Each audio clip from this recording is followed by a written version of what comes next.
Hey guys, the Explorer of Horror here, Horrorboy465, aka Nate Murphy. Welcome back to some more reviews. And today I am joined by Steve. Rock on, ladies and gents. Coming from you, maybe for the last time, from the Redband Cast channel. Before my wife and I start our new channel, which, just by the way, is going to be called S&S Movie Review. We've got our first video almost finished editing. So once we finish the editing process, that'll be up and it'll be live for you to watch. You can still go ahead and start subscribing to the channel, though. So rock on. Nice. Yeah, definitely go subscribe to them, guys. They do some great content. Really enjoy their videos. It is once again awesome to have Steve on the stream once again.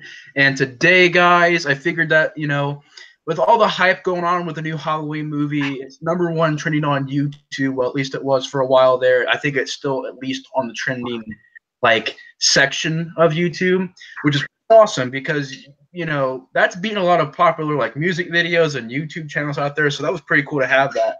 But I figured since I'm gonna go see Halloween and probably opening night, gonna make sure that I do that. I have to as a horror fan. That's my #1 thing I have to do right now.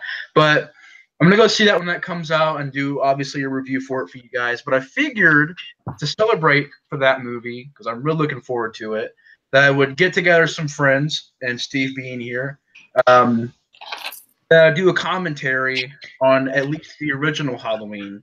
Now, it is up to you guys if you guys want to see continued reviews on the Halloween or continued commentaries on the Halloween series.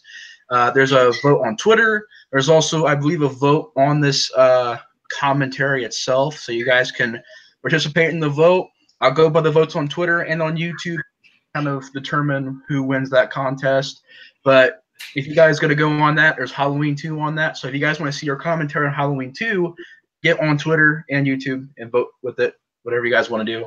But yeah, today we're talking about, or we're doing a commentary on John Carpenter's 1978 classic, Halloween.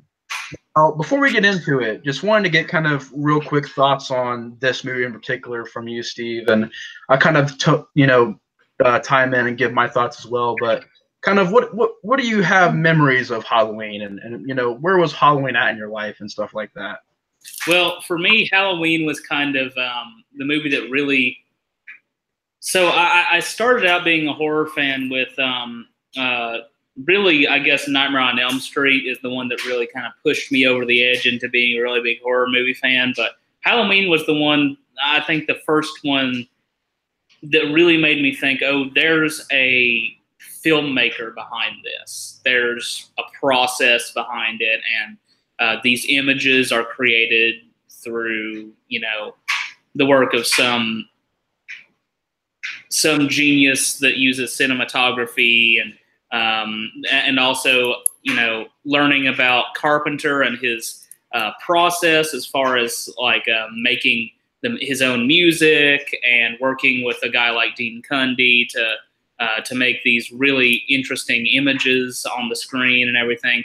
I don't know. It was the first time that I really felt like I understood what even not just a horror movie, but a movie was as far as somebody being behind the scenes and doing it, it was maybe that wasn't the first time, but it really seems like it to me. And it's definitely had a big impact on my life. For the longest time, it was definitely my favorite horror movie.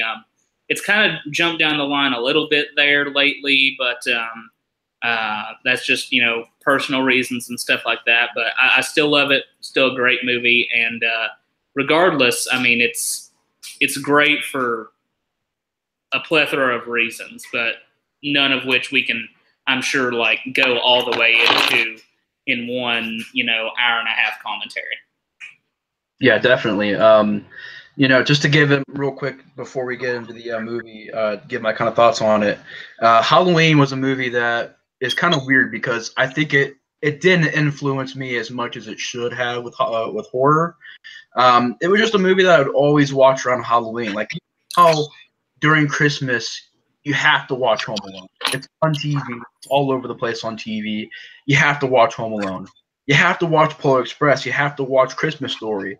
Well, for me, it was like Friday the 13th and Halloween were those movies in October. So I think that's the biggest reason why those movies didn't get me.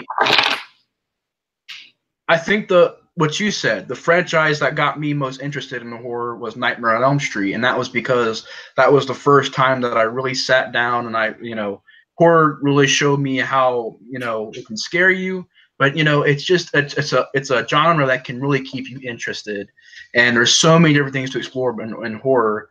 But Halloween is a movie that I've always watched. It's always been a movie that I've watched on Halloween time. Heck, even during the summertime, I watch it. Well, I'm doing it right now, so yeah, summertime checked. But I also watch it in different parts of the year. It's one of those movies that fits Halloween, but you can also watch it in different seasons. It can be whenever you want to watch it, and so it's pretty cool to finally get to a commentary on Halloween with Steve. And Steve, what will you be drinking in this review, in this commentary? You want to say? I just snapped this open. This is a Jarritos brand tamarind drink. I love it. It's a soda flavored like tamarind, and they're very cheap. If you want to get them, they're 79 cents at Kroger, at least at our local Kroger right now. Tastes really good, kind of a sweet and sour taste. Sarah made this face after drinking it. She was like, so there are people who will not like this, but I can say this is up there with my favorites from the Jarritos brand that my buddy Mauricio, who's actually from Mexico, actually introduced me to. So delicious Mexican soda. Nice. I actually really love those drinks. I get those like a lot. Those are really good. But tonight's drink for me that I'll be having in this commentary, be keeping it very basic and simple, but it's always been a favorite of mine, and that is Arizona sweet tea, 100% fresh. Got to have some Arizona sweet tea for a pretty big movie. So we're going to get into it. And Steve, you want to have the honors of doing the countdown? Certainly. I'm going to count down from 3. We're doing 3, 2, 1, press play, not 3, 2, press play. Okay. So, just so you know. All right. So, if everybody wants to do this along with us, if there's anybody watching during the stream or wants to at home when this is archived on Nate's channel, 3, 2, 1, press play.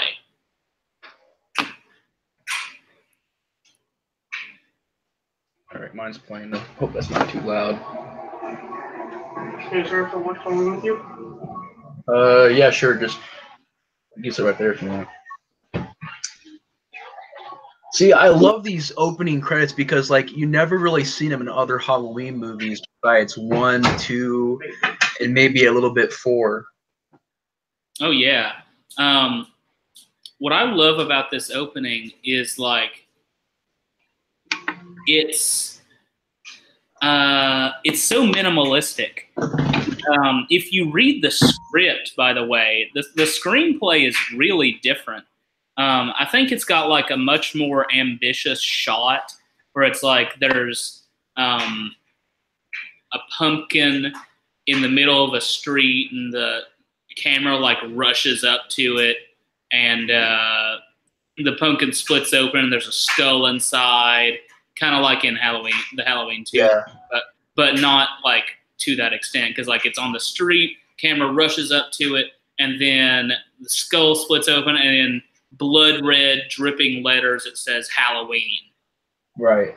What I like about this one is that instead of doing that, craziness, you've got this really small minimalistic thing with this minimalist, score, kind of reminiscent of Tubular Bells or the Suspiria soundtrack, kind of similar music to that, but even more minimalistic.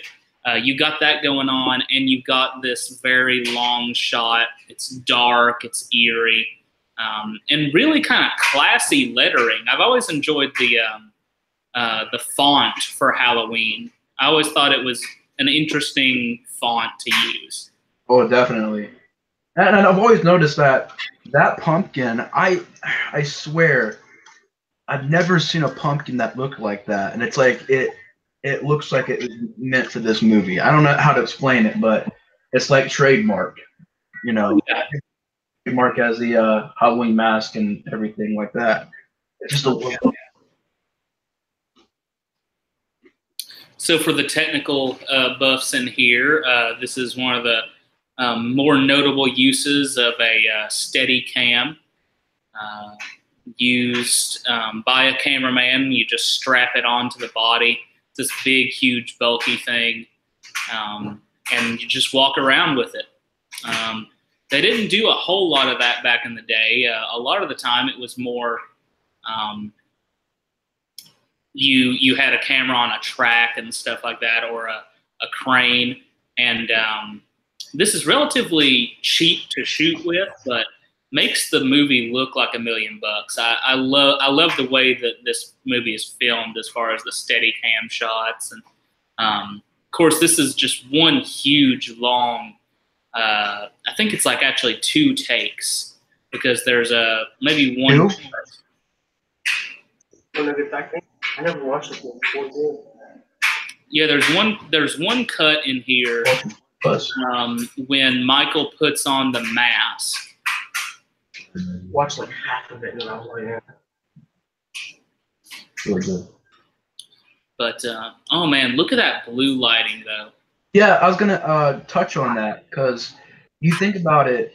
I think Halloween 2 and 3, and obviously 4, and even a little bit of 6, I don't mind the atmosphere of, but there's never really been another Halloween movie that has this kind of light. It's like the perfect amount of the blue faded in with the natural lighting. Like it's just like gives the perfect mood to a horror film thing. Mm-hmm. And the mixture of kind of this blue lighting with that specific cinematographical style that Dean Cundey uses here. And I don't know, because they kind of have a similar lighting going for Halloween 4. But besides that though, that movie, even though it does have some good cinematography in it, it's not to the level of this movie as far as Dean Cundey's camera work. Because I don't know, there's something in the POV shots in that movie that just don't measure up to this one. Yeah. I think at this moment, though, I think that in this beginning of the movie, I think people had said that if you look at the way the camera is angled, it's not really like it's a kid. It looks more like an adult with the camera. But I really didn't notice it until a couple of film critics pointed it out in their reviews for the movie, how if you look at it, this kid is a lot taller when it's a POV. You see, third person. So it's what I find interesting about this movie is that it has a number of flaws, like specifically technical flaws, and even some stuff that might even be considered a blooper. But you don't notice it the first time because you're drawn in by the story and the plot and the way everything's filmed, and it seems so tight. But every time that you've seen, every time you see it, you kind of learn the ins and outs of, okay, so this is where they messed up here, and this is where they messed up here. But it also makes the movie better in a way, because it just reminds you of this idea of a bunch of 20-year-olds making a movie for like $350,000, and then basically becoming rich off of that. So it's funny because I've always looked at lower budget movies, and there's a lot of them that I really enjoy. And a lot of people ask me, why do you enjoy low budget movies? Because usually, to most people, B movies and low budget movies are kind of like, they're the lower class movies. You shouldn't really watch them. But I'm like, Evil Dead. you know, Halloween, Friday the 13th, these were all movies. Last House on the Left, they all had Dawn of the Dead. You know, I'm just taking a bunch of them coming to my head right now, but all these movies had these really small budgets, even for the time they was made, and yet they can still produce an absolute classic. And I think that's why I love low budget movies a lot, because you could get the next Halloween, you could get the next Evil Dead caliber movie out of them sometimes. Oh yeah, and there's a lot to be said for the idea that you have to have more imagination if you're dealing with less monetary resources. And with the lower like I don't know, technicality of the movie, you also have less studio influence. So you have the issue fixed where maybe the studio would want less blood or more blood. You could put as much blood or whatever you want in it. So I think that that's a really good part of it as well. And to touch on this scene real quick, what do you think about this this look, this lighting going on right now with the rain?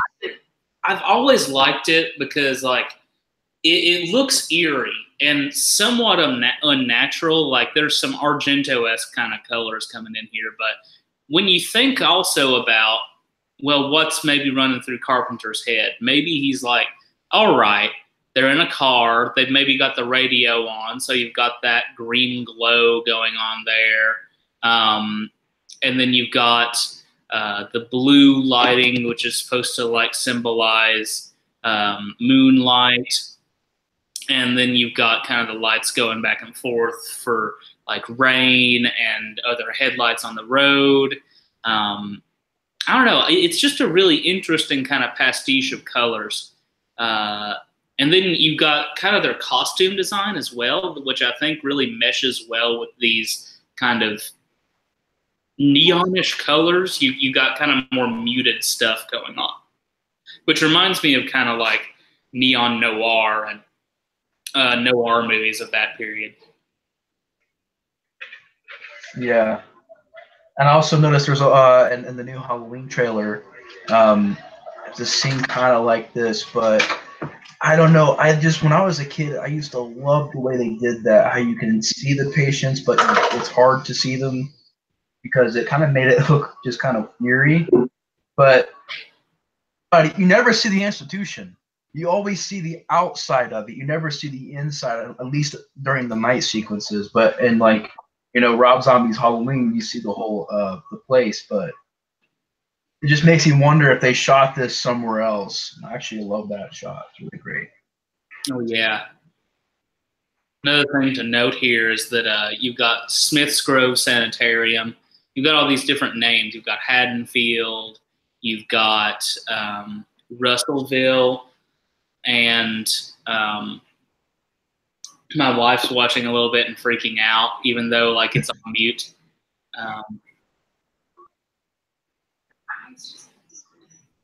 I love this right here too. Boom. But what I was saying about the names and stuff though is all of these names are from the they're specifically from the Bowling Green area of Kentucky where John Carpenter grew up. There was I don't know if there was a Haddonfield. I know there was like a Haddonfield, New Jersey, where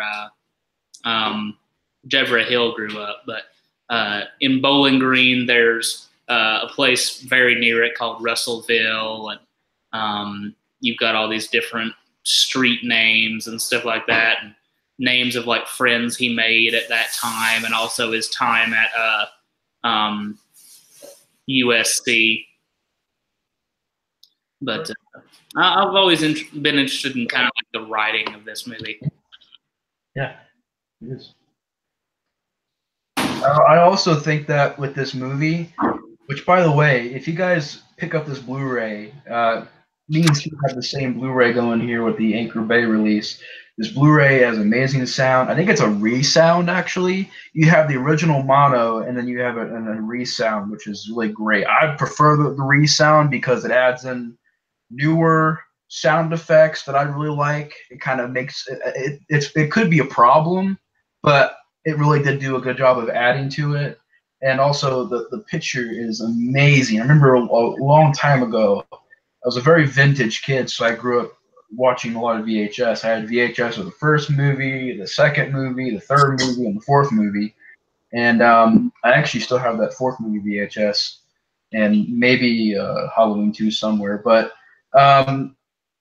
watching it then and watch it now, just amazing how this movie looks. Like, it's completely great how it looks and sounds. Oh yeah, and if you pick up, see, because I've got the Anchor Bay Blu-ray, but it's with the Scream Factory box set that's got Halloween 1 through 6, and then H2O and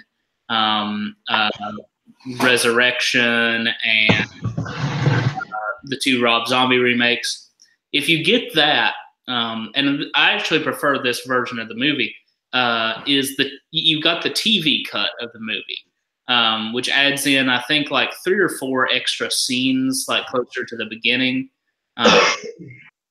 There's a little bit more character-y stuff with Laurie and her friends, and there's some more character-y stuff with Loomis in there. They shot that to make it longer for TV, and also to be able to have enough runtime, because they cut out a couple of the nude scenes.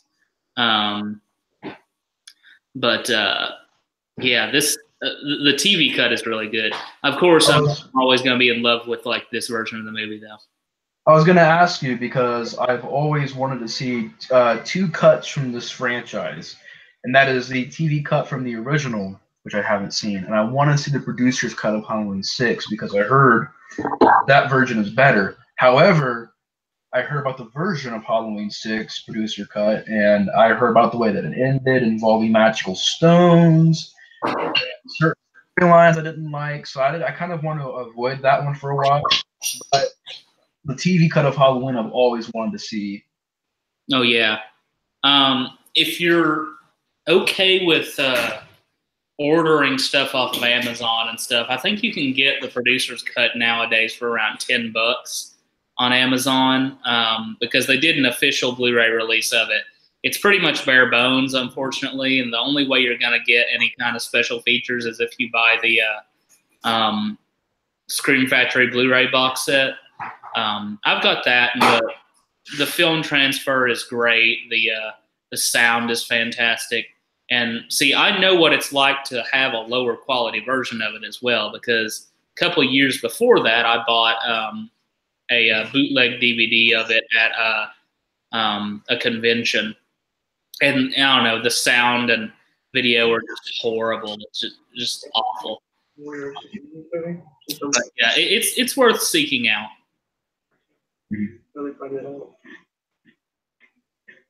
But This is cool. This is some cool little stuff, because like now they're talking like English majory stuff, where she's in her English class or maybe a philosophy class, and they're talking analysis and stuff. And then you look out the window, and I always love how she looks down, then she'll look back here in a second, and he'll be just totally gone. Ghost. He's still there. He's still there. Now, I like the I almost want to say spoiler alert, but like I think if you're watching a fan commentary of Halloween, this probably isn't the first time you're watching Halloween ever. Yeah. And I would recommend, if it is, turn our fan commentary off and just watch the movie how it is at first, because you really need to kind of experience this movie if you're going to watch it. But this is probably my brother is also shout out Jacob Productions. He's sitting right here watching the movie with us. But he pointed out this next scene is coming up, and I actually really like it. It's not this scene right here where the kids are picking on Tommy, but it's the scene where the kid runs and gets grabbed by Michael Myers. And there's nothing like, it's not like it's an extremely scary scene, but man, it like, you really feel the intensity in that scene. Like, it's like a really great scene. There's so much said in that scene. Like, I just think it's great. Oh yeah, there's a lot said in it without there having to be any words. Exactly. Or you really like, here it comes, there it is. Boom. That kid has almost no expression on his face, but all I can see from it is just fear. I love this too, where he's following Tommy. You're not sure. Maybe he kind of relates to the Tommy character. Maybe he kind of sees what he's going through. Like I think what he's not looking at him. Yeah, it's like my brother pointed out. He's not really looking at him. He's kind of just walking as he's walking along. It's like he senses who Tommy is, and it's. I think that. Would you prefer the more, I don't know what to say, supernatural, but the evil force shape, or would you prefer the realistic psychotic approach that Rob Zombie had? I prefer this a lot more, but a lot of fans have told me that they like the remake version of Michael better, but I've always thought this one was more menacing. See, I like kind of a mixture, which is kind of what I think this movie actually is. Because he's, you don't know what he is. You just know, so he just seems like a guy, a really creepy guy. But then you get all this different stuff that makes you think that he might be just something more. He's either just a little bit more than human or a little bit less than human. And that, I think, is what makes a really scary character. Like, you can have something that's a little bit less intelligent than a human, but still intelligent enough to kill you, like something like Jaws. Or you can have something slightly more intelligent, and I guess, kind of to have a Rob Zombie pun, more human than human. Like, if you're going to add something in there, then, like, there's aliens, not the movie Aliens, but, like, aliens from films and stuff like that. That stuff can be creepy because they're a little bit maybe smarter than you, or demonic movies or ghost movies. There's something more supernatural about them. And Michael's kind of a mix of both while also kind of retaining a human shape. And I think that's kind of why he is called the Shape, because he's just a shape. He's just a human form with nothing inside but a drive to kill. Right. Did you ever notice in the new trailer? I mean, it's pretty obvious, but we all know if you noticed or not, but in the new trailer, the release for the new Halloween coming out, they have the same scene, but instead of him grabbing the kid, he just like bumps into him when he starts looking around. Actually, to get back to that really quick, to touch on a scene from the sequel that I thought really did kind of capture the same energy at that scene where Michael grabbed the kid. Is probably in Halloween 2. I love it when he bumps into the kid and then he walks to the sidewalk. I love that. It just well. And in both cases, they've got like the music going full force at that point too. Why? So I've met Annie, that's in the back middle there. She's a really nice lady. I know. Isn't her name PJ Souls? No, PJ Souls is on the far right. The girl in the middle, her name today is Nancy Keys or Keys, and she's a really nice lady. Really personable, answered questions and stuff like that, and took time with fans and stuff. Really nice.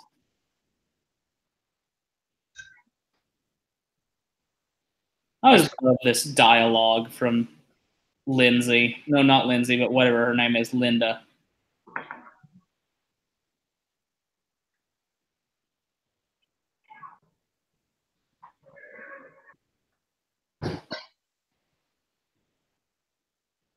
It's just such a great, I just freaking love it, dude.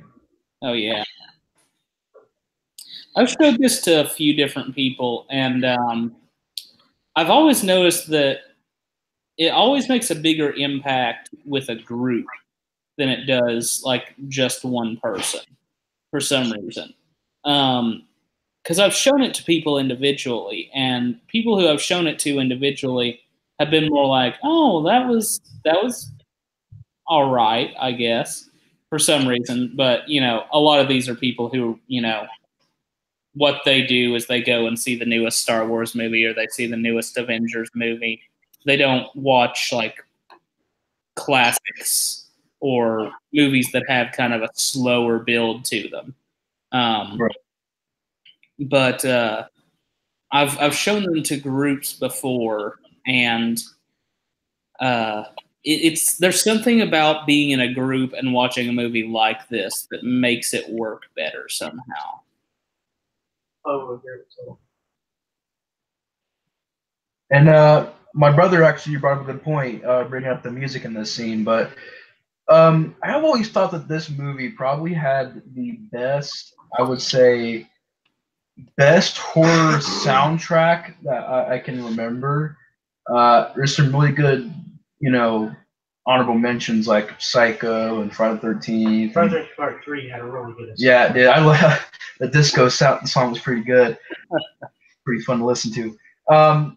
I always thought that Chainsaw Massacre, the original, even though there's no music, this is actually, I'm going to shut up because this is actually a great scene. It's such an eerie scene. It's so simple, too. Like, I just love how John Carpenter can take the simplest stuff and still manages to creep you out with it, you know? That's what all the great horror artists do, though. They take something that's relatively normal and then twist it a little bit. That's what horror art really is. Or if you're going for something really primal. I mean, obviously, there's examples where they just go way over the top. You know, the Lovecraft stuff or the Ridley Scott stuff that he did that was horror. Cigarette smoke floating in there. I know. I noticed that. John Carpenter. Yeah, he couldn't stay away from the weed. That's the thing, man. Like some people don't know this. Probably a lot of people don't know this, but John Carpenter is a lifelong dope smoker. Still does it. He's in his 70s. He's still smoking dope. Which is probably why he forgot to tell that guy to get out of the frame in the back there. I bet he's happy in 420.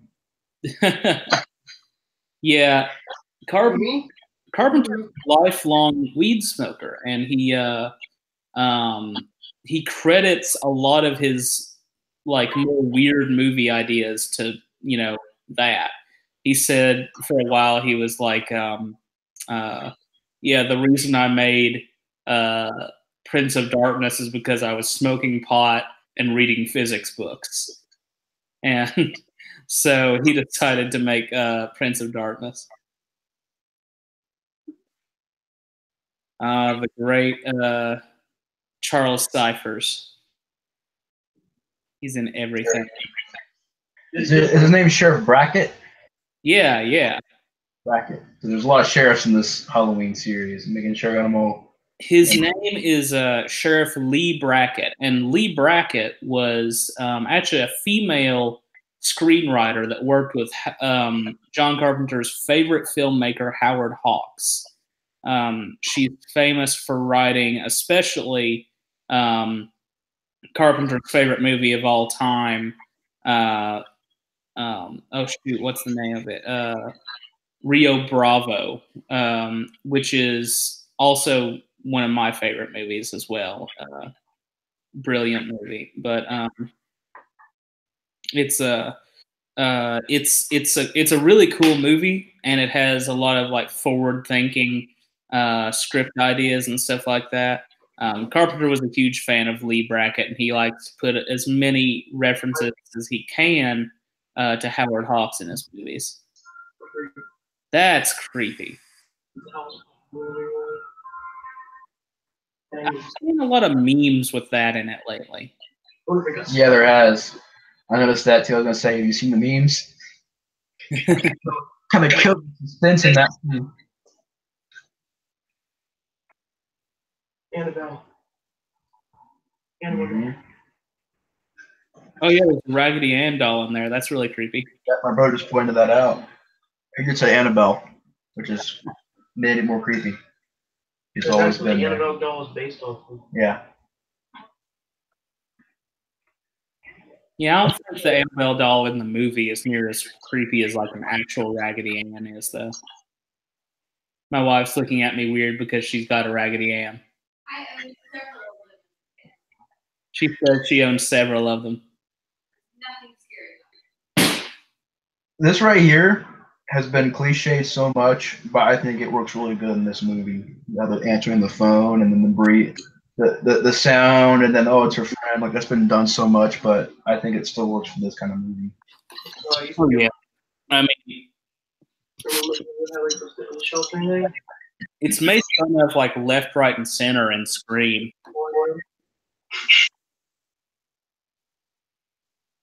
Talk about a movie I haven't seen in a while. It's Scream. I need to rewatch that soon.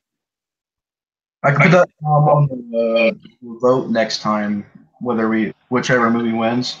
So I'm not watching Scream either. That's actually a movie I haven't seen for a while. I got a little fun fact.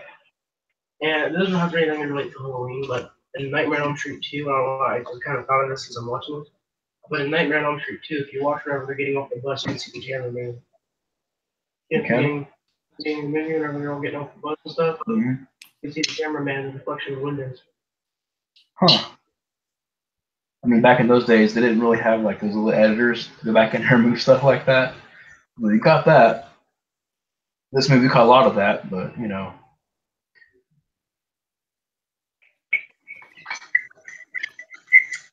One of the great things about this movie in particular is that it actually got some really good critical response, which is not something that you see from a lot of slasher movies in its time, or really after its time, mostly. Roger Ebert gave it a really positive review, and so did Gene Siskel. And then they proceeded to make fun of every single other Halloween movie and every other slasher movie that they could see and stuff like that. But I think they showed this to, like, they did a test screening, and I don't know if it was before the score was made or before they got the actual score made, but they showed the movie to an audience. And I guess the test screenings weren't really that great, but then they put the score in, and it made everybody start jumping out of their chairs. That's pretty interesting to know. Because the music was so creepy in this movie. Yeah, it's like kind of like a rock band. I mean, you have to have a drummer, you have to have a lead singer and a bassist to make it work. And when you have a horror movie up in music, I think that's one of the biggest things that you could be missing from a horror movie is the music. Because I think that this is a good case to where music can be one of your strong points. I think that in Halloween it's definitely the music. Have you done any reviews on the series? Alien? Reviews on it? No, but I would want to one day. You should. I definitely want to. what are we talking about? My brother was asking me if I did the reviews on the Alien series yet, and I haven't really covered those movies yet, but definitely a franchise I'm looking forward to move to. Now, it's Prometheus and what was the other one? Prometheus and the other one? Covenant? Covenant, yeah. Is that part of the Alien series? Mm-hmm. I think they're prequels. So what do you think of this character interaction here, real quick? Oh, well, that's actually one of my favorite parts of the movie because they're talking about some just like horrible thing that was going on there, like around that area. And Loomis is all just kind of dismissing it because, oh, well, he's got bigger fish to fry. And yeah, that's true. I mean, he's got Michael Myers to deal with. And that kind of shows that Loomis is like, he knows what Michael's capable of, so he's like, well, anything kind of just dulls him. But at the same time, what it shows is it's got this creepy little bit where they're just talking about a guy who took a hacksaw and cut up his entire family. that's horrifying, and we're just hearing about it. You would never have something like that in a modern movie and not capitalize on it as far as like showing gore or something like that. We're all left to kind of imagine that in the back of our head. Yeah. And that kind of helps to paint the picture of what this movie is. This is a horrible thing happening within a world where there are also other really, really horrible things where people just happen to go crazy for some reason, for no particular reason. I think that I don't know if it might be. Where are you at right now in the movie? Did they just pull up to the store? Yeah. Okay, so we're pretty close to match the scene, but with that scene right there, you kind of never really got to see Michael get the gear and get the mask, but I think it really does because I've always found it cool in the remake how he got his mask and his outfit. I just thought it was like he's completing the costume, but in this movie, I like how they don't show you it. And I like how it's more ominous about it. Like this movie, that's the point with Michael Myers in this movie that I've always loved is that they don't keep him too obvious. They keep him kind of distant. He's always in the background or he's always watching, but he's not like the full frame focus of the movie. It's like he's just kind of this background evil that is getting closer and closer to start killing people, and I think that's like a really good thing they do. Oh yeah. More about the new trailer though. My favorite scene from it would have to be the scene where you see him pull out the knife and he goes like that. Oh yeah, where he's walking in kind of like that sick pose with a knife. Yeah. What's your favorite scene from the trailer? From the trailer of the new Halloween, probably the one where Jamie Lee Curtis shoots the window and she shoots Michael Myers, but it's like a reflection from the mirror. That's like a really cool look.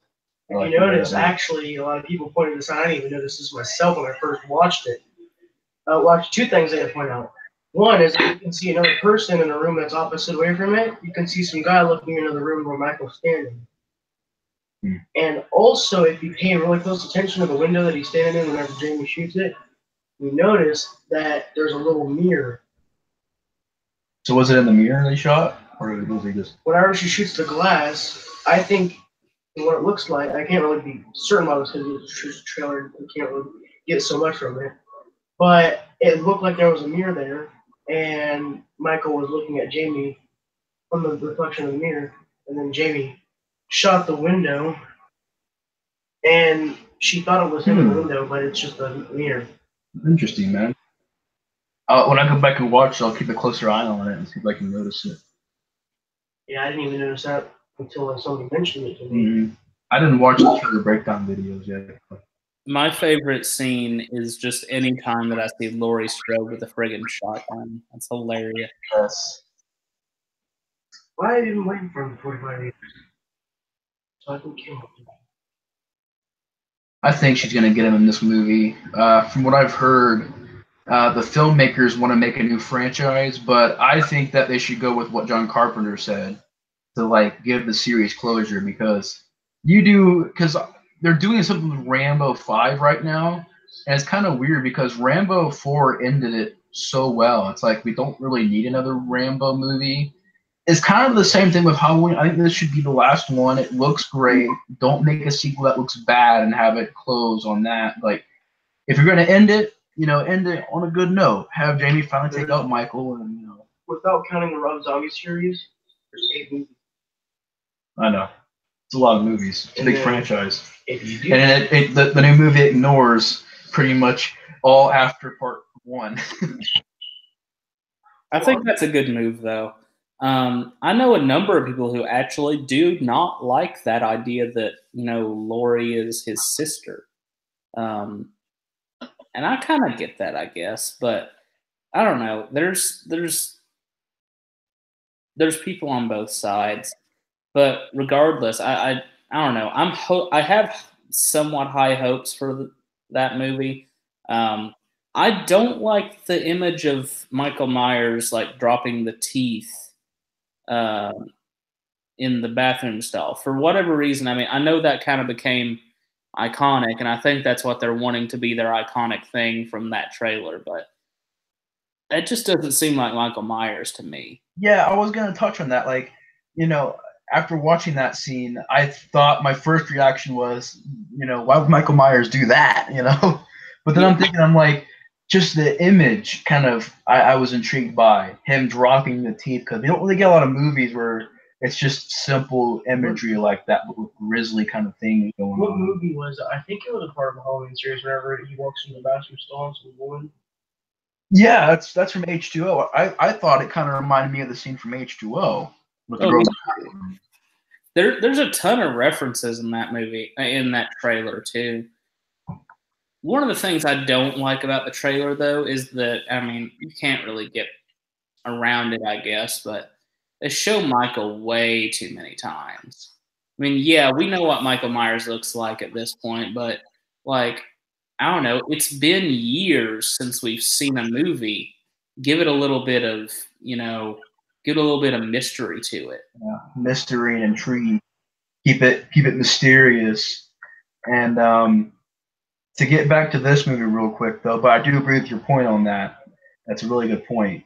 Because Halloween 1, if you're wanting to do the true sequel to that, which unfortunately Chainsaw Massacre has suffered that repeat of, no, this is the real sequel. No, this is the real sequel. But with this movie, the new movie being, with the new movie being a true sequel to the original, I thought they should have. I agree with you. They should have kept Michael like how he is in this movie. He's not too obvious, but he's there.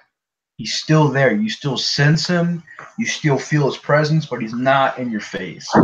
What I love. Getting back to the whole reason for small budgeted movies, though, this gives Donald Pleasance all the room in the world to just be Donald Pleasance and be this character, because there's nobody else in here, at least as far as in people's public conscience, not conscience but consciousness, that there's nobody else in here that's a big star. Nobody knew or cared about who Jamie Lee Curtis was in 1978. Heck, it was her first movie. It was her debut, I think. Charles Cyphers was in 3 or 4 movies before that, but he's nothing but a character actor in every single one of his movies. I'm not saying I don't enjoy his work. He's got fantastic work. I think he's a great character actor. But and that's also not to belittle, Jamie Lee Curtis, or even, I'll even go ahead and say it, who knew who John Carpenter was at this point? There were, I don't know, maybe his professors liked him at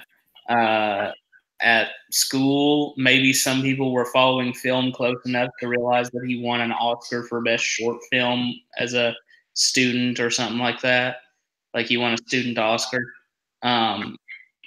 But there's not a whole lot before this. He does Dark Star, which flopped horribly, and he did Assault on Precinct 13, which did well in Europe, but not in the United States. And then he does this, and kind of at the same time, he's doing a TV movie. I guess technically he did that before this, but it came out afterwards. Nobody knows who John Carpenter is. But all of a sudden, you've got Donald Pleasance in here, and he can, he brings up the star power, and, he's doing kind of the Blofeld thing, but less weird and more kind of deep and dark. Yeah, definitely. I think that with this movie, though, but the thing that I've always found really intriguing as well is that these characters, because at the time in the 70s, I've seen a lot of horror movies from the 70s. Total 70s brick kind of design there in the wall. But I've seen a lot of movies from the 70s, and I would even say that Chainsaw Massacre didn't do kind of what this movie did.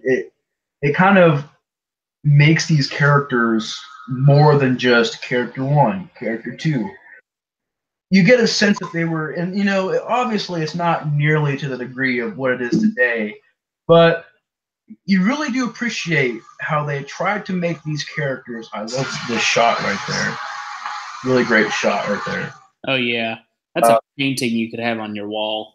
Heck yeah! Like that's the thing. Like you can take screenshots or like certain scenes from these movies, and they make like great pictures just because of the way the movie looks. Like it looks beautiful, and like I was saying, like they make the characters a lot more detailed than what a normal horror movie does. I would think even more than Friday the 13th, because Jamie Curtis is playing a character that's kind of just so realistic that it's relatable. You know, you can relate to this character. You know, she's nervous and you know she's not really sure. You know how to really explore the world and you know really get behind that kind of character. I think that's when she starts fighting back. It really does make for some really good moments in the movie. Oh yeah. And by the way, like I hate to be like the guy that rips on the remakes and stuff like that, but it this is to make a point.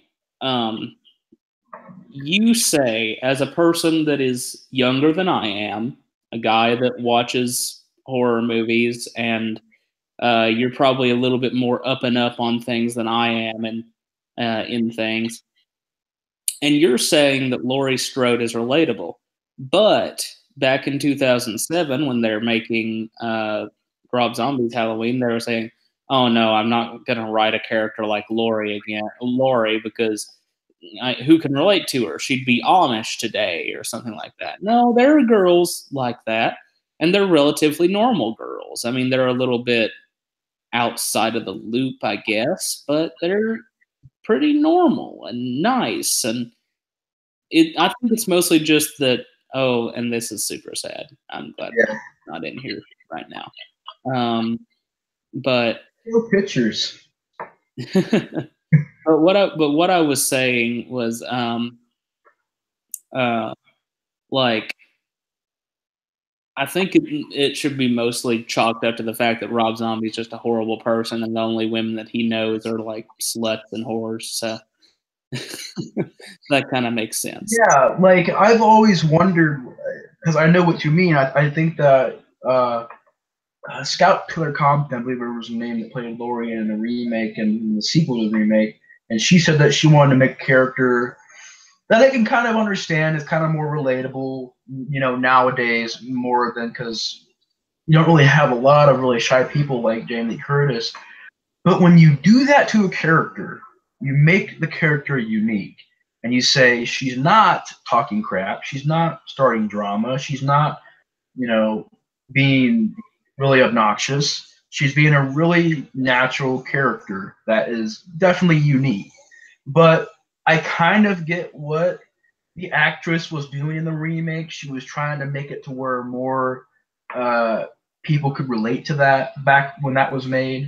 And personally, I'm not a big fan of the remake. I think it does some things right and most things wrong, but that is definitely the thing. Like the characters and development in that movie is something that was missed way beyond in that movie, and that I think this movie nails a lot more than the remakes do. Totally. And one of the things that's interesting about like that scene that we just watched is it kind of gives you this idea that Laurie's kind of a motherly character. Yeah. She's she's kind of an old soul, I guess, already. And she she likes children and she knows how to take care of them, and she's comfortable doing that. Yeah, I think it's more likable for a character to do that than to talk to their mom and say provocative like language and stuff like that. Like I think it's more likable for a character. Because yeah, you can be relatable all you want, but if it's a character that's likable, it becomes your main character that people get behind of the story. Which, by the way, I want to add this in here. This is the one movie to make a laundry room scary. Just saying that, like eerie and scary. Like this is the one movie I can think of. But you know, Scout Taylor Compton did add like a newer, I guess, take on Lori, but I just didn't think it was a very likable take on it because, I just didn't really care for how she talked to her friends and how she talked to her parents, and she was kind of annoying at times. I mean, no offense to the actress at all. I mean, I'm talking about just the character in general. I'm talking like about my thoughts on the character of Lori in that movie, and I just thought it's better to have a more quiet, more caring, a Lori that's willing to put her life on the line to save these kids, which, the remake covered that as well.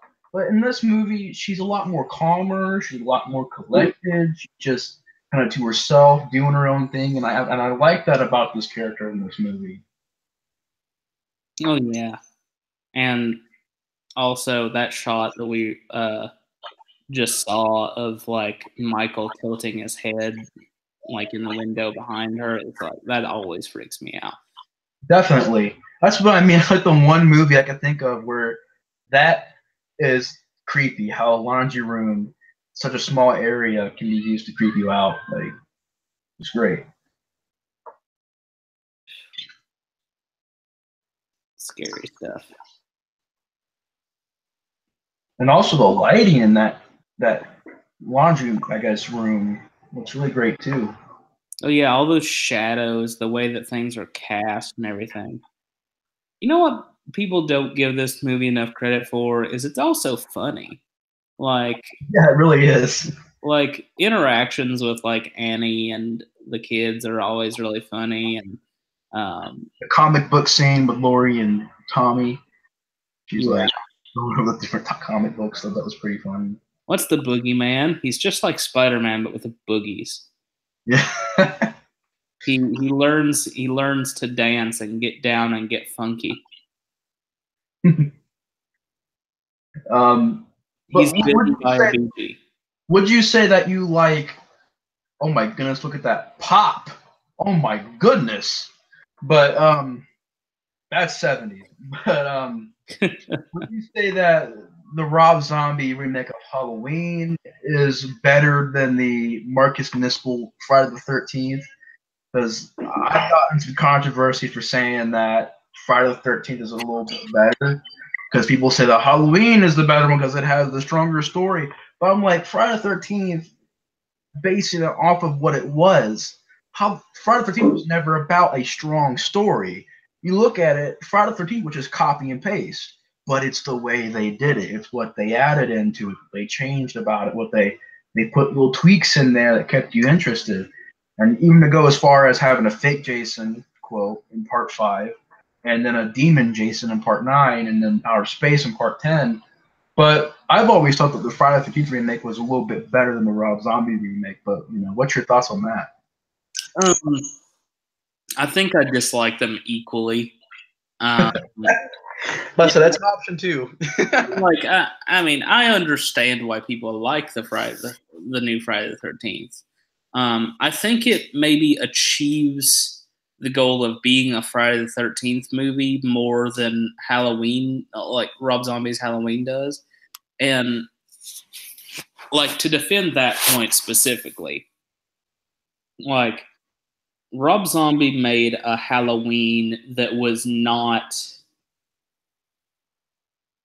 a Michael Myers movie. That was it was a Texas Chainsaw Massacre movie, frankly, like and a pretty badly made one, in my opinion. Like I think that would have been a bad Texas Chainsaw Massacre movie, but like insert those characters into the world of say like the third Texas Chainsaw Massacre movie makes sense. Like horrible rednecky white trashy people and the killers coming around and killing them and they're involved in it and everything like that's what Texas Chainsaw Massacre is if you're like putting it in a kind of like stereotypical box.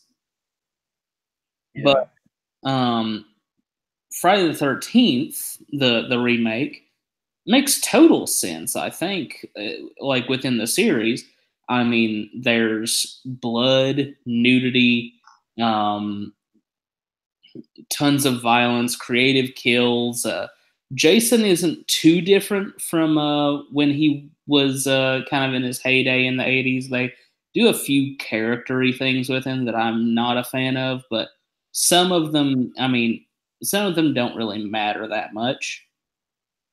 Yeah, I think the Friday the 13th movie achieves the goal of being a Friday the 13th movie better than Halloween achieves it as being a Halloween movie, if that makes any sense.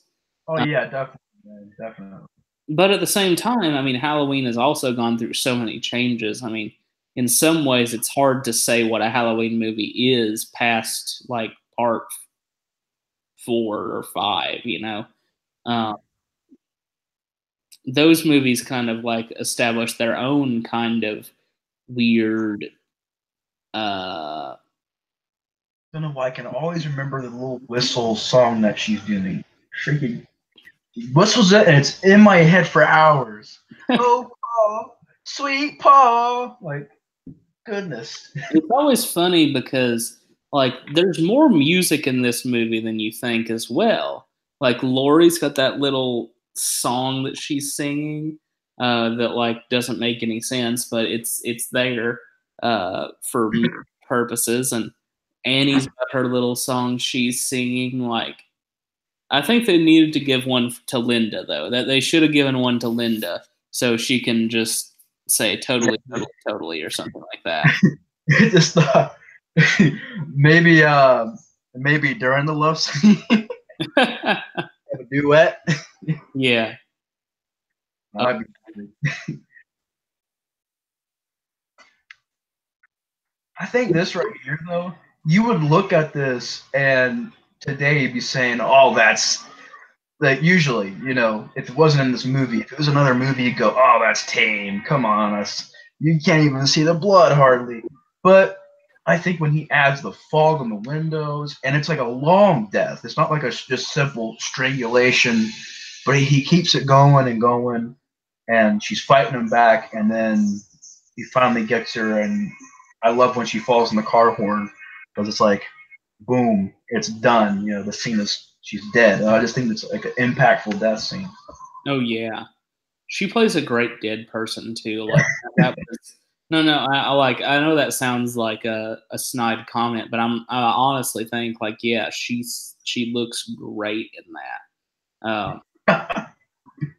But career highlight. I love I love that scene specifically because that's something that I think about. Like I always think about that urban legend about a person being in your back seat. Oh yeah, creepy idea. Yeah, and I think that's one of the things this movie does well too. It kind of builds off of urban legends and folk tales and stuff like that. It's based in like boogeyman mythology and stuff like that. Another reference to Howard Hawks here because they're watching The Thing and radio pictures and stuff like that. It's ironic because we're going to make The Thing after this. Oh yeah, exactly. YouTube. That's one of his childhood favorites. I've listened to.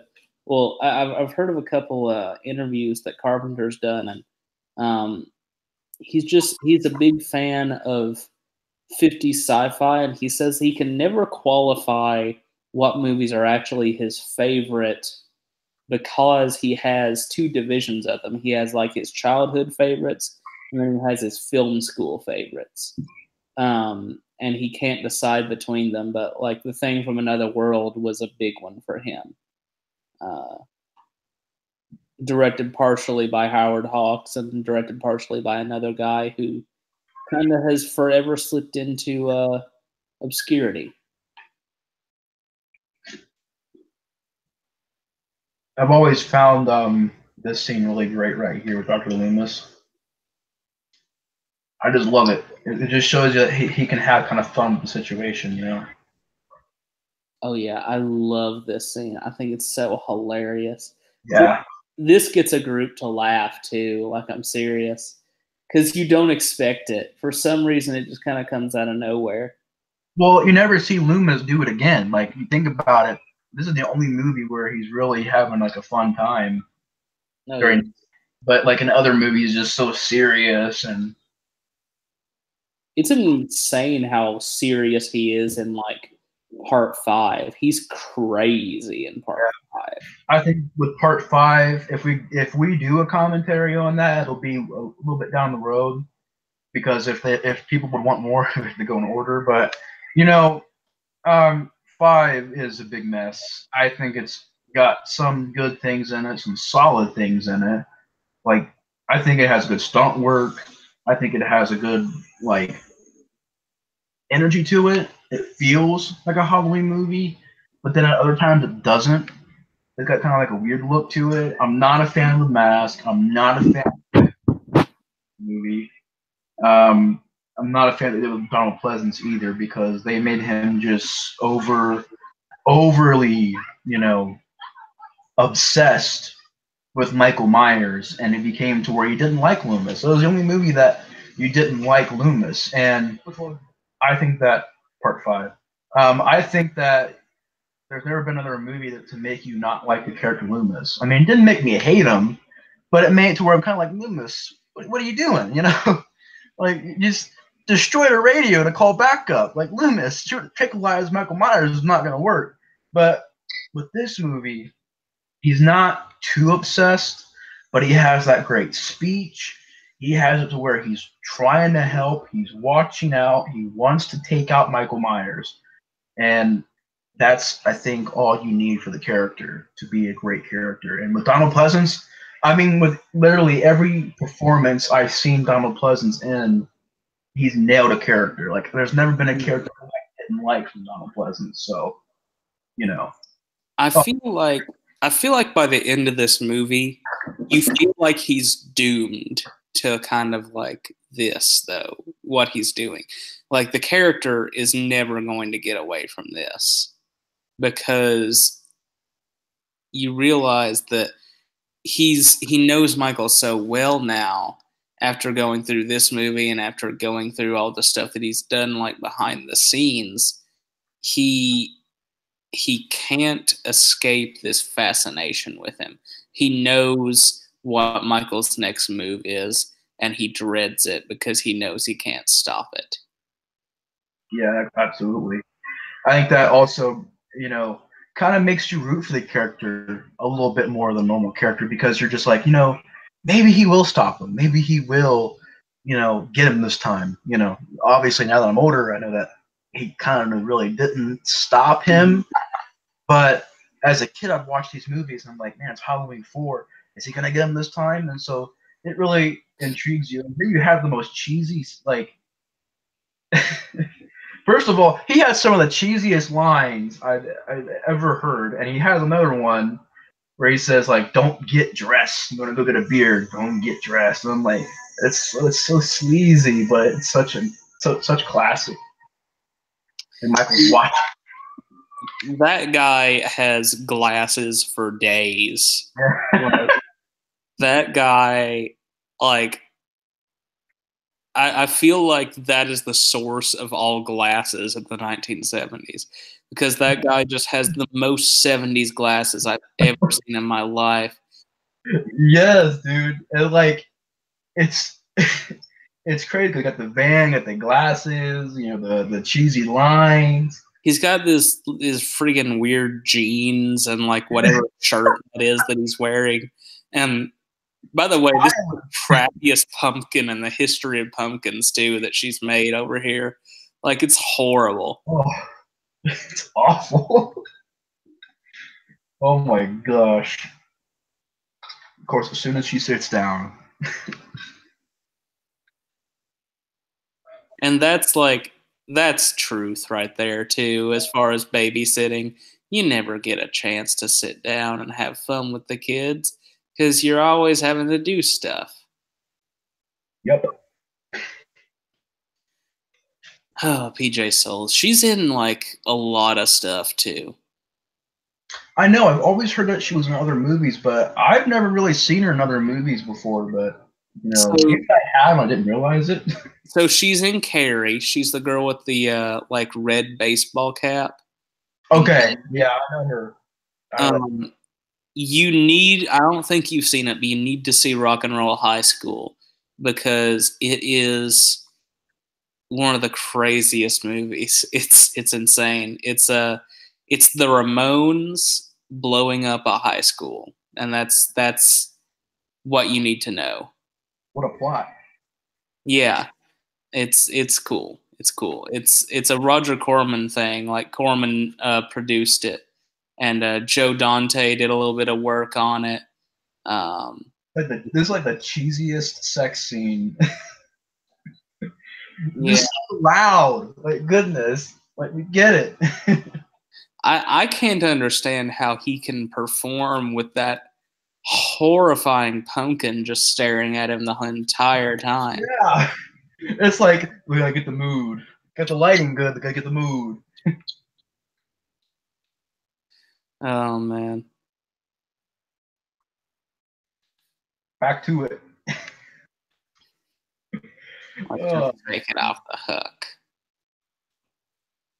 I think they wanted this to be Dennis Quaid, but like because Dennis Quaid was married to what's her name? PJ Souls at the time. But Dennis Quaid was too popular for this movie. Yeah. You got him in there, that's another big name in there. Yeah.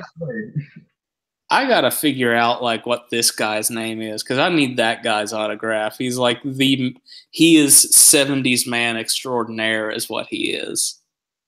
Like you see, it's funny because like two of the only like more manly male characters in like teen male characters in both Friday the 13th and Halloween are like incredibly like products of their time. So, I'm talking about the original movies too. I'm talking this guy, Bob. Like Bob is so 78. And then there's what's his name? The original camp counselor from Friday the 13th where he's chopping wood as soon as you see him. Oh yeah. That guy is so year 1980. I think his name is Steve Christie or something. Yeah, Steve.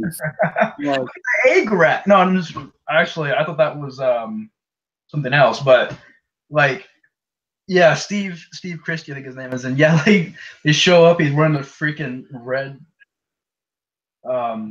what's it called? He's wearing it on his neck. What's it called though? He's got a bandana on. His balls are basically hanging out of his shorts because they're so short and high waisted. He kind of looked like a stoner. He's 70s man too. I mean, he's from the year 1980, but he seems like 70s man so hard.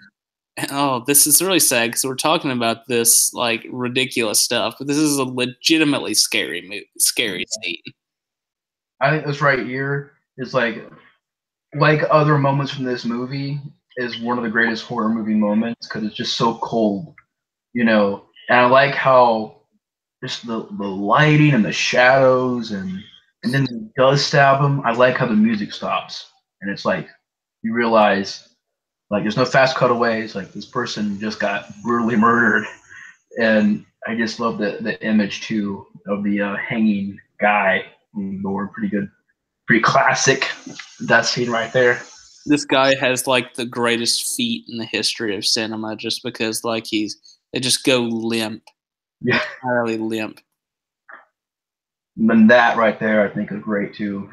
Michael Myers staring at his work, admiring his work. Oh yeah, he's like any artist. He needs time to, you know, he needs his time to admire his own work and stuff. This is great too. So like this is Bob. This is obviously something that I can't watch because of certain reasons. But I love the fact that Michael Myers has just a little bit of a sense of humor or something. And I also love the story that PJ Souls tells about like seeing this scene in the theaters and just hearing this black guy scream out like "You'll bet your booty" or something like that. I like how in Scream, how like during that part, like all the guys in the room freaking out, like ah. It's like the most tame nude scene in the I history know. of nude scenes. I think even compared to like Friday the 13th is pretty tame. Besides the rain, but you compare it to those movies, I think it's a little tame too. Oh yeah. What's really funny is like Friday the 13th has that history of being like, oh, boobs and blood, boobs and blood. And for most of the movies, that's true. But the original, no, not at all. Really, No, just a little bit of like nudity in that movie. I think it just started following the formula of like when the original came out and there was all these slasher movies. I think Friday the 13th was trying to connect to what they were doing as well. And this right here, I think is a great, like, it's like a great death scene, but I've always found it funny. It's like she doesn't realize she's getting murdered, and she's like, "Is this a prank?" Like I've always found it to be like scary, but like it's like a ironic scene too, because like she's listening to her friend die. She doesn't even realize it. I think the concept of it is scarier than like the actual scene. Yeah, the scene's kind of like ridiculous. You look at it, but kind of iconic as well. But that image though is really cool. Like Michael, it's just like, oh, well, there's another person here. You just entered the game, you know. I think from then on, he kind of knew that he wasn't done yet. He still had unfinished business. But yeah, I love the way that. Did John Carpenter ever explain how he lit the houses like that? I don't know. I've never seen another movie do it. He puts such a great spotlight on these houses. Like it's great. I would say there's probably at some point he's done a commentary over this where he talks about that.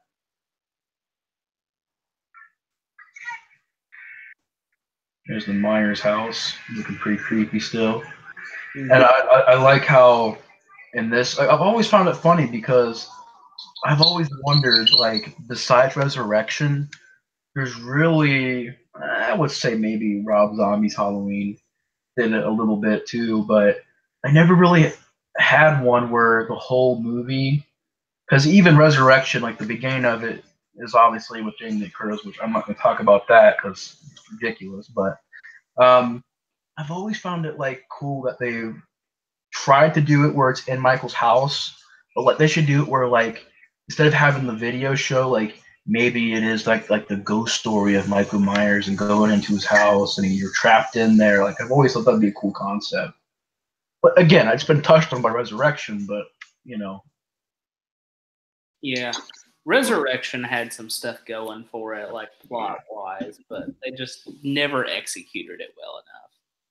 I just think Resurrection just should have never like happened. Like it just was the most unnecessary. I would say it's more unnecessary than 5 and 6 because I would say that that's even more unnecessary.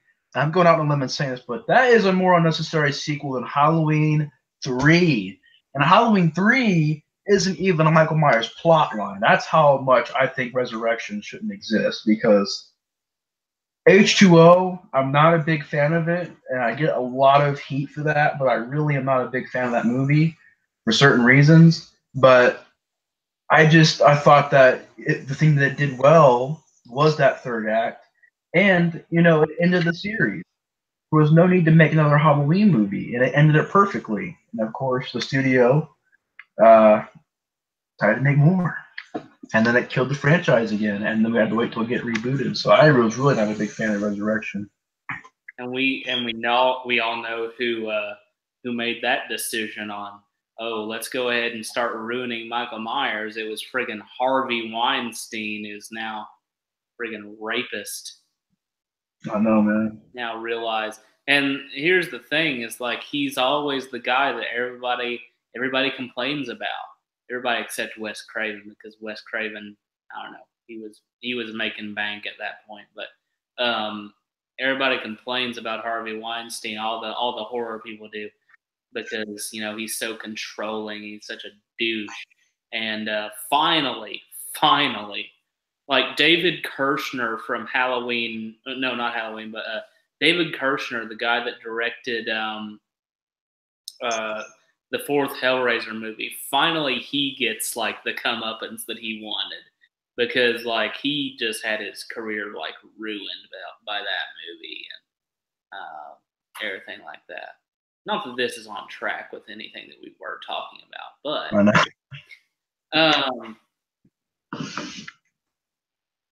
yeah, there were good sequence of shots back there. I love. I mean, I'm gonna say it a million times, but the camera work in here is just brilliant. Yeah, I think also what this and the first Friday the 13th do well is that both of them, with this movie, it's more about the lighting and the shadows and the darkness and the just forebodingness of the movie.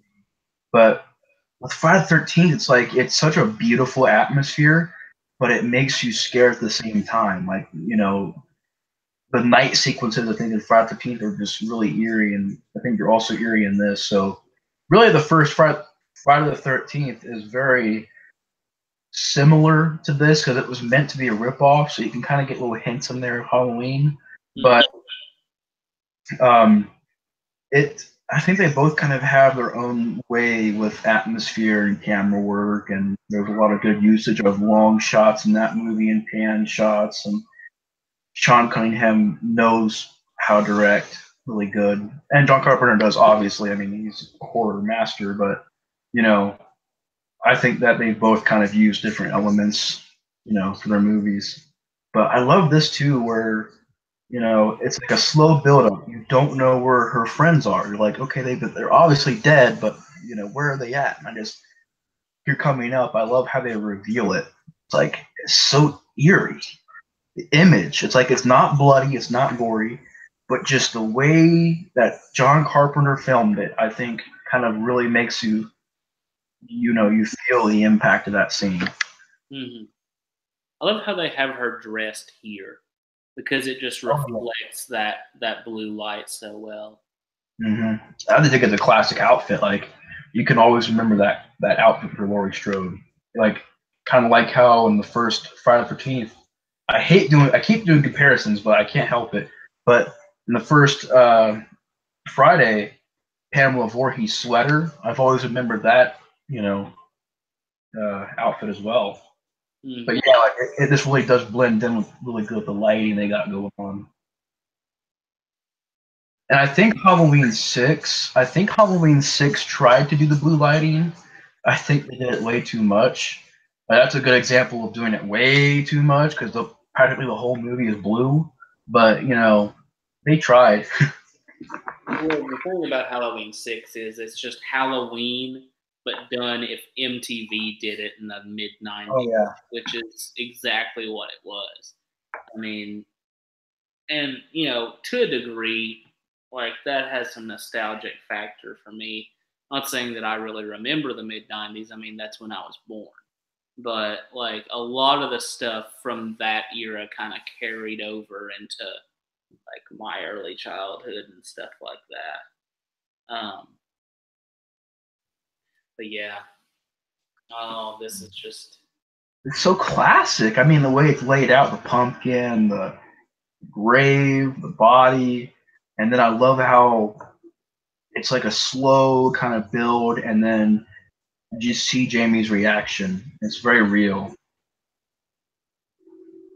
So let's talk a little bit about this idea that some people have talked about, which is that Michael's real victim, the one that he really associated with, like, being a sister, was Annie. Have you heard this? Not really. No. So if you watch the movie and you don't take into account, like, the rest of the movies where Laurie Strode is his sister and stuff like that. If you take into account just this first movie, and wait, let's just watch this really quick because So All scary. right. Boom. And I don't know how they shot that. Did they just drop the camera? And here is the classic chase scene. So iconic, man. Like, even watching now, I'm getting goosebumps while watching it. It's timeless, man. It's completely timeless. The freaking lighting on Michael Myers, he's walking down the stairs, like, amazing, man. It's just scary. Like there's something about the way that they shoot him climbing down those stairs too that's like a little bit surrealistic. It makes it kind of look not human. I think that it's like really with the Jason movies, it's more about the death scene. I think with Michael Myers, it's more about the chase scenes. You know, you're not sure if you're gonna get away, and I think that this movie probably does it the best way, where Laurie is trying her best, and classic how she can't open the door, and boom, right there. It's so great. Like, you really feel the energy in this chase scene. It's really suspenseful. It really is. Oh yeah, definitely. What I was talking about with the Annie thing, though.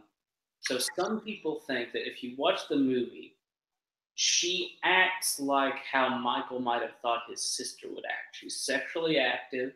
She's sassy. She's got like dark hair, somewhat similar features to the girl that's in the opening sequence that's playing sister and stuff like that.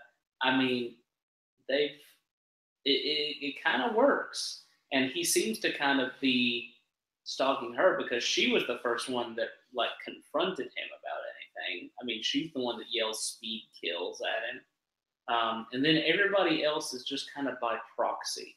Like, so Michael goes in, he stalks and kills Annie, and then after that, Linda comes in, and he's like, "Oh, well, as long as they're here, we'll kill them too." And then Laurie gets herself involved, and that's when he decides, okay, we'll try and kill Laurie now. Yeah. It's only because Laurie has better survival skills that she's able to survive. I can definitely see what you're talking about now. I mean, like, I've always wondered, like, is there more to the Annie character? Because I think out of all three of the characters, well, you could also say that maybe it was the Brenda character, but like, she's not really. You know that she has a boyfriend. You know that they're gonna meet up and probably get something going on, but you don't really know about her home life and stuff like that. Which you didn't really know about that about Brenda either. But I have always wondered if there was something else behind those characters. Oh yeah, definitely. Oh man, this is a great scene too. Can we also just talk about how like unlikable Tommy is in that one instant where like she's trying to get in? Yeah, when I was a kid, man, I always flipped out. I'm like, why isn't this kid helping her? Like, I know he's tired and sleepy. He's basically the villain in that scene. Yeah, I'm like, this dude's gonna get her killed. I remember I was flipping out when I seen this, and I don't know what it is about this scene too, but the way they got that light angled, I think, really highlights stuff in that scene. Oh yeah. And then the dead body. And then I always liked how in this movie, Michael Myers, he's unstoppable, but sometimes you do buy maybe he is dead. And then you're like, oh, okay, he's not dead. And then you watch the other movies and you're like, yeah, I've seen that before. He's not dead. Mm-hmm. Yeah. Why did she die? Yeah, everybody thinks that, like, why do you drop the knife? Well, you don't think that, like in that situation, you don't think that if you stab a person, they're going to get back up. Yeah. And I want to mention this really quick, but do you think that Dr. Loomis's involvement is a little better in Halloween 2? Because really in this movie, he doesn't really know Laurie. He just kind of he sees Michael there, and he just and not sees him there, but obviously the kids come and get him. and that's how he gets involved with that. But I love how in Halloween 2 he's more involved with the storyline. Oh yeah, definitely. And that's why like you can't really discount Halloween 2 as being a good movie because it does have those certain elements. Like yeah, there are going to be plot holes and there are going to be like things that don't make a whole lot of sense and stuff like that. But hey, what can you say? John Carpenter wrote it over like a few nights with some six packs of beer. So like and like for that, it's a really good movie. Yeah, For I've me, always liked this part right here, man, just real quick. This part, when I was a kid, that was the part that made me like jump. 'Cause I'm like, oh, this is life. oh yeah, that image of him is just scary too, though. Like him standing at the top of the stairs, and he's just kind of like staring and panting. The mask, for some reason, to me, just gets increasingly creepier throughout this, like these last few. Yeah, and the creep about Michael Myers' mask that I don't think any other masked villain has is that when you watch a Halloween movie, I think it kind of stopped working after Halloween 2. But Halloween 1 and 2, the mask was changing. Like the face looks more intense, looks more sad, looks more different things.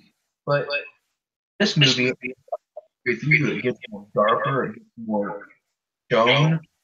It's just it's just like it's crazy how it's the same mask, but it looks different. It changes, but it's not really changing, but it looks like it is. Yeah, definitely. It's another classic scene right here that when I was a kid made me almost run away in fear. Just trapped in the closet, and there's no way for her to get out.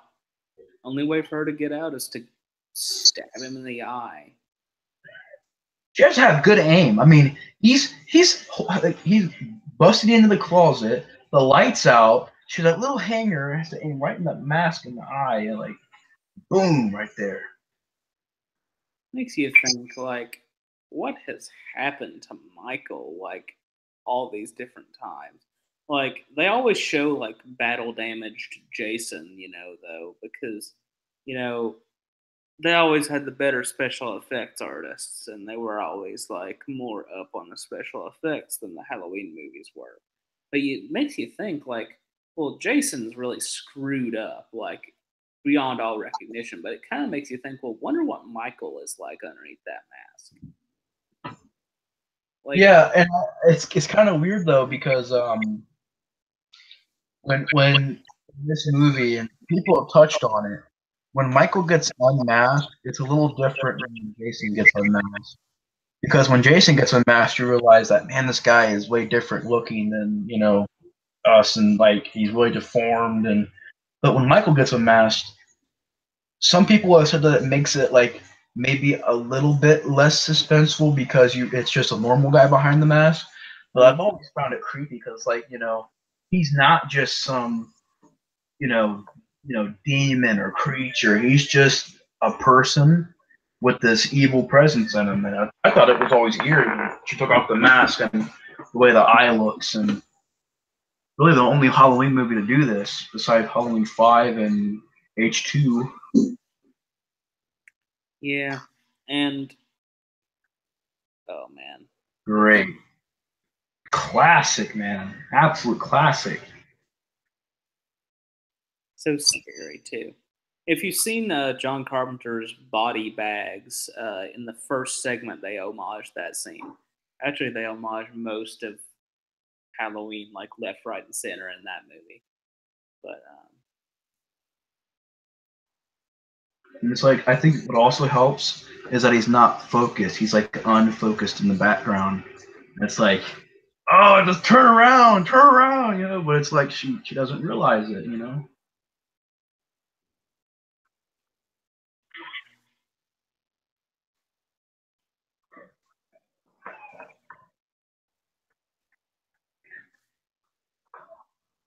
man, Boom, right there. Like Myers. Always found it weird they didn't get Nick Castle to do that. They got somebody else. Yeah, I guess they said that like they found Nick Castle to look. I guess he didn't look normal enough. They wanted a guy to just look like incredibly normal, but I always thought that like that guy had really weird eyes. Yeah.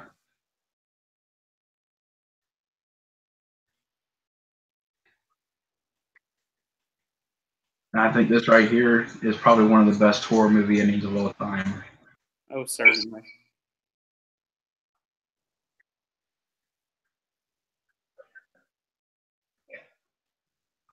It was the big man.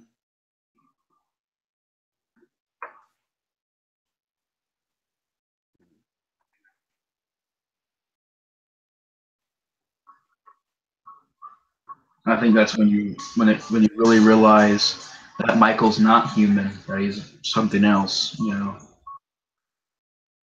And there's no way that this is ever going to end for Loomis. Yeah.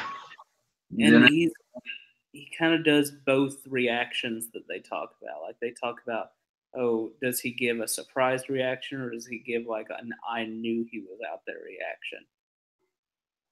He kind of does both. He's like, yeah, he kind of. I know that's what John Carpenter directed him to do, and like in no dialogue, but you just see it. And I think this is really interesting because there's not really a lot of other horror movies that do this.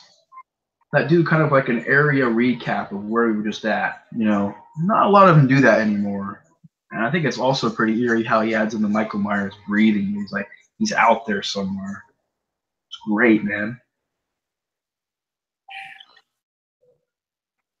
Here we have. I've always loved these credits too, like the way they look, oh yeah, orange. very Halloweeny. Yeah, definitely fits the mood of the movie. But yeah, I mean, Halloween is just such a classic, and you know, I like how they have Michael age 23, Tony Moran, Michael age 6, but then they also have the Shape, Nick Castle, Stunt, Jim Winburn. Like which stunt? The stunt man. You go, Jim Winburn. You Yeah. fall out that window. That guy made like $20 that day, and he was like, "I'm good." I mean, if you also notice about these older movies, they always have the credits for like the weird kind of credits, like the Best Boy, Grip. A lot of these I don't know. I really don't know. If you're interested in the technical stuff, Panaglide was operated by Ray Stella. I believe they've talked about him a little bit. Apparently, he's a nice guy. I like that. That's a good touch right there. The Bowling Green Orchestra. Yeah, and here's the thing: is that the Bowling Green Philharmonic Orchestra does not exist. I live in Kentucky, and I've been around Bowling Green. Believe me, there's no Philharmonic Orchestra down there. It's just John Carpenter and a piano. Well, not a piano, but like a synthesizer. I guess he tried to just put in that, just maybe a shout out to his hometown. Oh yeah, he does that a lot. He does that a lot. But that right there, guys, is Halloween, the 1978 classic. So now that we've watched it, Steve, what are your kind of afterthoughts on it, like final thoughts on Halloween? You know, I mean, I think that Halloween is it's one of those movies that you can watch 1,000 times and you'll never exactly remember everything about it, and you'll never get the full story, I guess. It's a simple movie with somewhat like simple characters and simple concepts but for some reason, kind of like Michael's Mask, you can project whatever you want to onto it. The message I usually end up getting from it is, you know, that there's an evil out there, and there's a lot of good in people that really wants to end it. But there's no way that people are going to end it, no matter how hard you fight or how hard you try. I think one of the most profound moments outside of the original Halloween is the one where Loomis is talking to the preacher in the car, and he's saying that you're trying to track down Armageddon. And that's what it is, because Michael is just a symbol for chaos and Armageddon. There's nothing that's ever going to beat him. He's always going to be there, like the devil and like any type of evil act, like racism and terrorism and sexism and everything. He's always going to be there. And there are people who can fight against it. There are good people like Laurie Strode and good people like Donald Pleasance. And there are funny people that get caught up in it and end up being taken down, just like Laurie's friends. And that's the sad part about it. But Yeah, the ending ultimately says you can't kill evil. yeah, absolutely. I don't know. I can't really add on to that, man. That's actually a really good outro. But, you know, Halloween, man, is just such an impactful movie. I mean, this is a movie that, when it came, created a decade of slasher movies and inspired Friday the 13th, you know, My Bloody Valentine, Terror Train. You know, you can think of all these movies that came out in the 80s that were slasher movies, like Prom Night with Jamie Lee Curtis, and so was Terror Train. And, you know, they can all kind of look back on Halloween and thank for that. And, you know, and it's kind of amazing how this movie, even today, is making such a big impact. I think there's a lot of reasons behind it. A lot of it was what Steve said. It's the story, it's the message behind the movies, and what it really stands for. And I think that anybody can go out and make a movie, but I think if you make a movie that adds impact to society or maybe culture, your movie becomes more than that. It becomes something that people are going to remember for a long time. I think that's what a good example of what that is probably Halloween. But Halloween is always a fun movie to watch around October or any other time of the year for me. And it's been really fun to do this, getting all hyped up for the new Halloween movie. It's been awesome having Steve back on the stream. This is, I think he said, his last stream as Redband Cast. So, you know, farewell to Redband Cast. But I'm looking forward to your guys' new videos. I'm always excited to see new content from you guys. And I just wanted to say thank you once again to Steve for being on the stream. It's been an awesome, fun time to watch Halloween with you, man. And thanks for joining me, man. Thank you so much, Nate. And if anybody's interested, that's S&S Movie Review. That's S, the ampersand and sign, S, Movie Review. I think I'm actually going to do that right now. But yeah, if anybody's interested, we're going to be doing film reviews. We might do a little bit of lifestyle stuff. We're probably going to start off mostly film reviews and stuff like that. I'll probably have my own little corner of maybe some horror movies. And everybody also knows my addiction to classic film and Scooby-Doo. So that stuff will be there. Sarah, I'm sure, will have a ton of stuff herself as well. And we'll, of course, have, we'll be able to come together to do our own film reviews anytime I show her something or she shows me something or we go to the movies and see something. But our first review is going to be of the new Jumanji movie, which we rented at Redbox. It's kind of an inaugural episode for our Redbox series that we'll be doing. Where we just kind of go into Redbox and check stuff out. So hope everybody checks us out. And if not, we understand. Hopefully you'll come around at some point. We've got some interesting stuff, hopefully, and some interesting points of view. Nice. Well, I'll be leaving a link in the description when I get this video all edited up for you guys. Definitely go check them out. Give them a subscribe. Keep in touch with them, man. They make some really great content, and they've always been some dear friends of the Horror Boy 465 channel.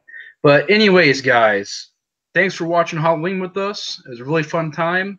Thanks again to Steve. Thanks to you guys for watching, and we'll see you guys later. The Explorer of Horror is out. Peace, y'all.